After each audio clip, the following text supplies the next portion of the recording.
The property market, it was not meant No. to be like this. Stay tuned. We're going to talk about it.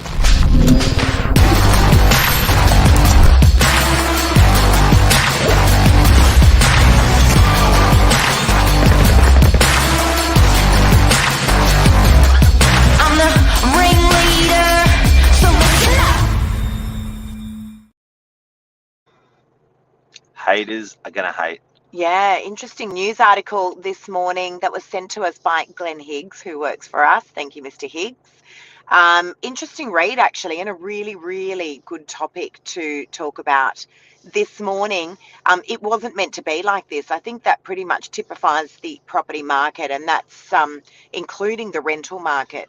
Very interesting article. We'll actually pop it in at the end of the show just so you guys can have a good read about it. But you would think, Mark, with all those interest rate rises, you would naturally assume that the property market was just going to bottom out, wouldn't you? You would just assume it. You'd look at it and just go, oh my God, like everyone's just going to absolutely lose their pants in property. No.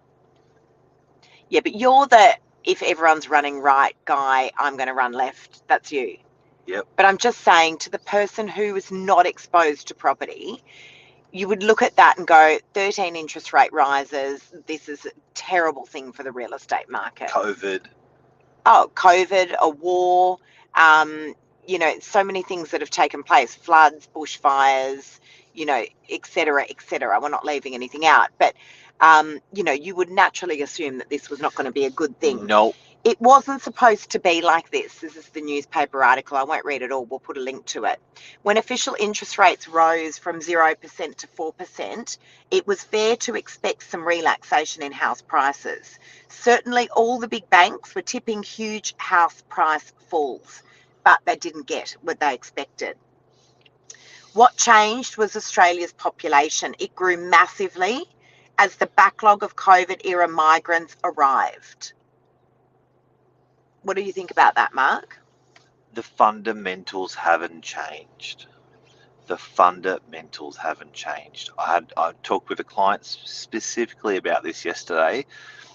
The reason why property is good and Sydney is good hasn't changed. And the answer? It's just always doubled. It's just always done that for 100 years. I know the fundamentals haven't changed. So at the end of the day, there's always been wars, there's always been heartache, there's always been interest rate rises. The fundamentals and the pillars of why Australia is great are there, clear and apparent. The beaches haven't been taken away, the companies haven't been taken away, the minerals and resources haven't been taken away, the climate hasn't been taken away. It is a necessity. It is shelter. And also, you know, when this article talks about what has changed is Australia's population. It grew massively as the backlog of COVID-era migrants arrived. Look, you know, migrants only arrive to a country or choose to go live in a country that performs well. You know, Australia is a phenomenal country. Make no mistake, guys, in terms of our climate, our education, our medical system, you know, we're just ticking boxes, ticking boxes, ticking boxes. It's a safe environment. You know, look at what's going on in many states of the west coast of America.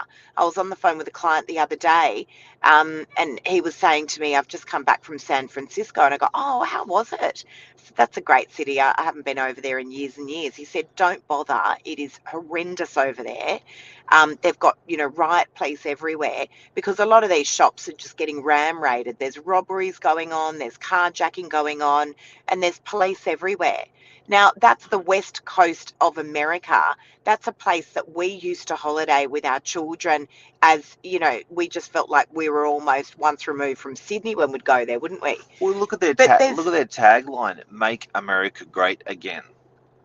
It's saying that it's not great. It's saying that it was, you know, when that politician was out banting that around. Why would we say "Make Australia Great Again"? It's awesome. Yeah. You know what I mean? So, and that's the reason why we have an influx in population of, I know we've had a lot of, particularly our Asian migrants coming to live in Australia. We've had everything. There- We've had Indian. Yeah, we've we had have actually. Nepalese. But don't We have. forget everything. But again, You know, Mark, education tick, Arabic climate tick, safe tick. tick. And- Medical system. Our medical system's phenomenal when you compare it to the rest of the world. But haters are going to hate. Haters are going, oh, too many people come in the country. But at the end of the day, okay, that might be true. But at the end of the day, if you open a department store and think that people are just going to run through that door, they're not. Yeah. You've got to have a good offering. You've got to have a good offering. So thank God we've done the hard work and created that good offering that when we do open our borders, that people do want to come. They don't just come because you've opened the borders. They come because it's an opportunity, because Yeah. it is better for the fundamental reasons. Why is our property market doing well? It's because of those fundamentals Yeah. that people forget. And the fundamentals didn't change, guys. Understand that. You're letting me talk a lot today. I said that at the beginning of the show. I said to Mark, I'm going to let you talk a lot today. But the fundamentals, as Mark mentioned, they definitely did not change. And even in the absolute brink of COVID, we were still saying, and we have video evidence of this because we were doing our social media all the way through COVID lockdowns. Hard. And we were saying, just watch the market, guys. You have opportunity now. The market has come off. At a certain point. Don't forget, the media at that stage during COVID lockdown were predicting the property market was going to come down 30%. And guess what? It did the absolute polar opposite. It went up 30%. Then it came down 20%. Now, I'm not much of a numbers girl, but I can tell you now, people still made money. They still made money. I'm a numbers boy. What have you got there, Mark? Glenn Higgs has come to the rescue again. Tell us what that is. 26 million 813 people, 963 people. It's growing. It's good. Yeah. Hey, It is good. you know, haters gonna hate. Unaffordable market, unaffordable interest rates, unaffordable rands. Why unaffordable? Yes, this is true. People are suffering. It hurts, but property values, have they exploded? They're on the brink of exploding, yes. Okay, I'll say it this way, and this is a live show, guys. So if you want to make a comment, you love it. Yeah, please do. You love it, you hate it, jump in. But get this: people are paying too much for property. Is that right? Property prices are too high. So people say. So the growth has been out of control. So people say. So if you go onto RP data and look at the last 10 years of the Australian property market, it has always doubled every 10 Correct. years with Yeah. units and with houses. Yeah. It's not correct. Why? I was with a friend having dinner last night. We went to A very funny dinner. very funny dinner. we went, and he's 24, and he was talking about the market. We jumped on to all of the major suburbs in Sydney. We went to Parramatta, we went to DY, we went to Sydney CBD, we went to Bondi. We looked at all of those, and I showed him the performance. Now, and I knew this, and I know this, and I want to tell people, if you think it's out of control and the prices have gone gorilla, they have not with units. Units in Sydney have performed between 50, 60 or 70%. They have not doubled in 10 years. They have historically always doubled the last 100 years. Yeah. So the last 100 years, property values doubled, they just double. And that's what that data on here says as well. Data. Yeah. So at the end of the day, when people are going, oh my God, I believe units are a good buy, and I know they haven't performed like they should have, and I believe there's legs in that market. What about rents, Mark? They talk in this article that rents are now one of the most stubborn and painful elements of consumer price inflation. While petrol prices are flashy and noticeable, they're also volatile, and they're going to talk about petrol. But rents are just grinding upwards strongly and steadily, and literally nobody expects them to fall. The way the Bureau of Statistics measures rents means rent inflation will be high for a very long time. They don't measure the asking price of new properties. They measure the prices actually being paid on average. So that means that even when asking rents stop going up, rent inflation will still be rising. Rents For have not- renters, sorry, I just want to go on to say, for accept your renters, apology.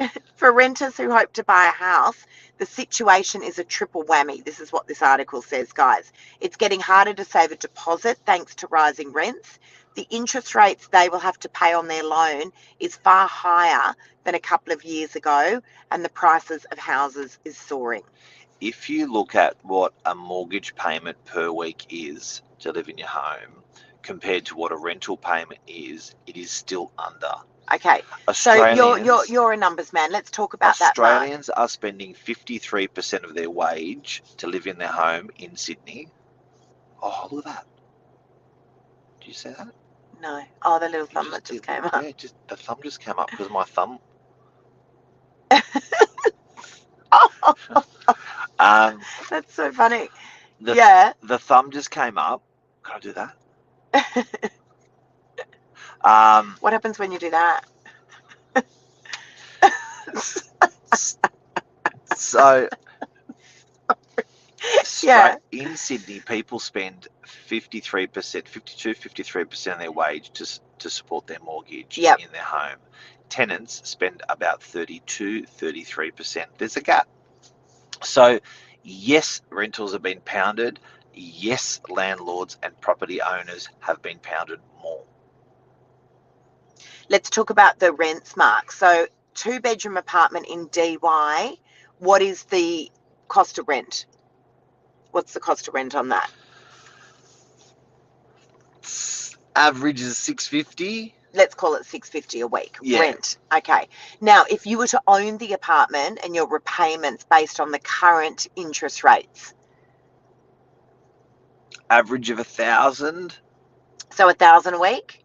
Yeah. Repayment on, let's call it $850,000 apartment. Yeah. $850,000. You're paying $1,000 a week. Yeah. So they've got to come up with the extra money from. They're not spending money. They've got to take it out of their pocket. Yeah. But it is significantly higher. But there's no doubt about it. But there's much more empathy around tenants than there is property owners. So then there's the first home buyer grant. When you hear a property owner is pulling out almost double out of their pocket to survive, there's less empathy than when you hear of a tenant.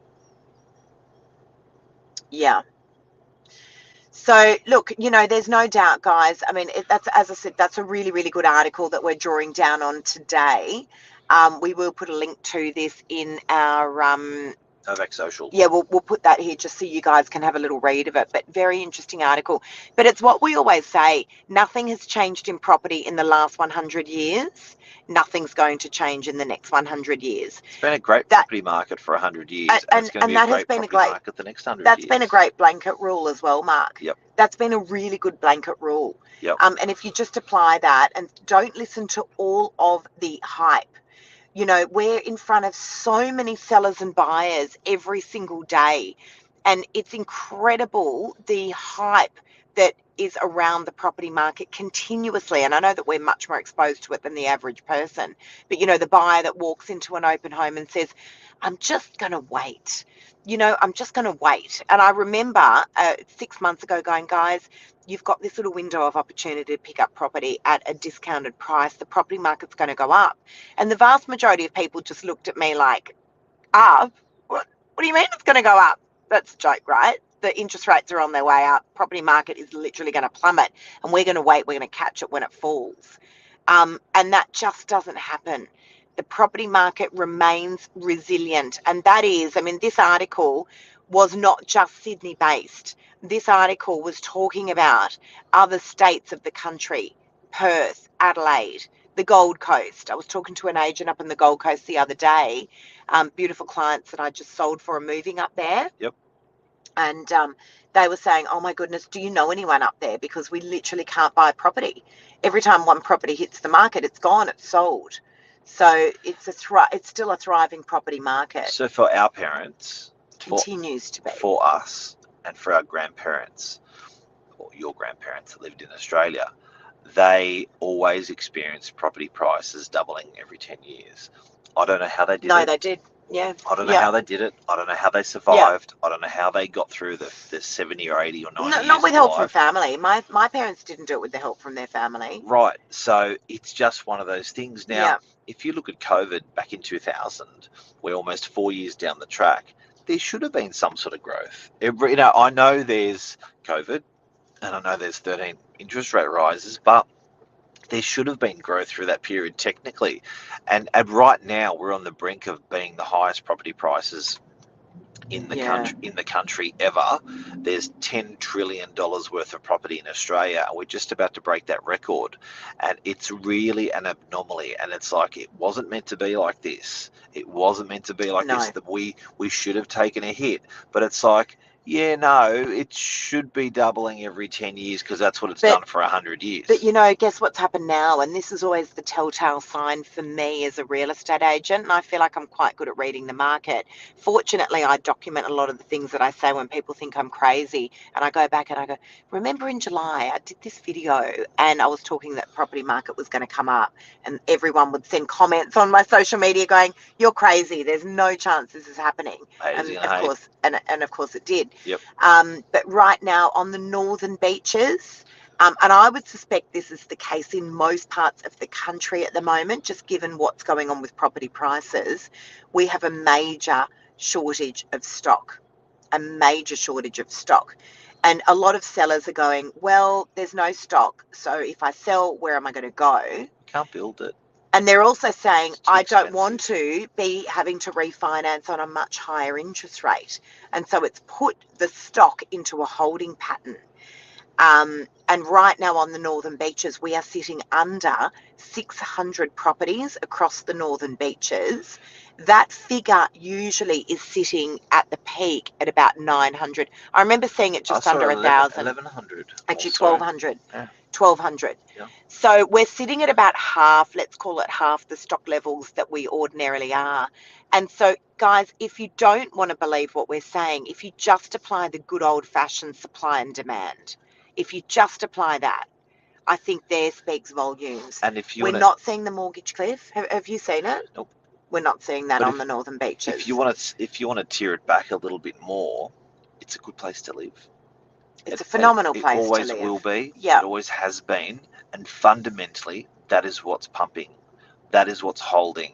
And it is shelter. And then it's harder to build because it's expensive to build. Yeah. So I think at the end of the day, as long as we're still a great, again, I'll go back to what we said at the beginning of the show. It's like a department store. You can't just swing your doors open and expect you're going to get bowled over. You've got to have a good offering. The pillars have to be good. And Australia and Sydney are good pillars. Yeah. And like I said, because of education, because of medical, because of geographically, like how the waterways, the beaches, everything. Those pillars are attractive to people worldwide. As long as that's the case, we're good. Yep, agreed. Supply and demand, guys. Yep. Supply is low, Yep. demand is high. That's it. That's the bottom line. A lot of people are often saying, where are these people getting the money from? It's the same place they've always got it from. That's it. That's the truth. That is the truth. How are they paying the high interest rates? The same way they've always paid higher interest rates. And again, our parents, we grew up in an era where our parents were paying 17% interest rates. Not to say that's where we want them to head, but at 4%, they're still very, very appealing. And people are making it work. People are loaning money. People are buying property. Buyers are turning up to open homes, and property is getting sold. Yeah. So, and it is going to. By the way, it is going to grow. My opinion of what's going to happen with this property market from now up until Christmas is it's going to grow from strength to strength as supply even lowers even more and demand comes even higher. I reckon these property prices are going to continue to go up. And how are they going to survive the pain? The same way they've always survived the pain. So there has always been, it's been typical that a commercial tenant or residential tenant's been complaining about rents going up. That's normal.